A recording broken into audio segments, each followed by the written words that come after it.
تاسو ته منظوره ده د سواد خلک ورسره ولاړ دي د سواد ایکسپریسز په جوړولو کې د هغو کوم کارنده ځمکې چې پکې راځي د هغو په مشوره کې او د هغو په حمایت منظوره ده ټول پښتون وطن خاص ما پکې دا وویل چې ولس په مشوره کې دا کار وشي چې ولس څه غواړي هغه به کېږي خاوره باندې هغه کار کېږي چې ولس پرې متفق وي د نور چا نه کېږي ټول پښتون وطن او په دې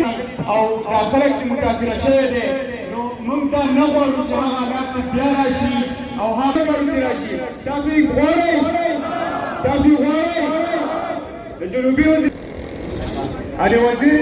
چې کوم حالات راشي تاسو غواړئ چې راشي تاسو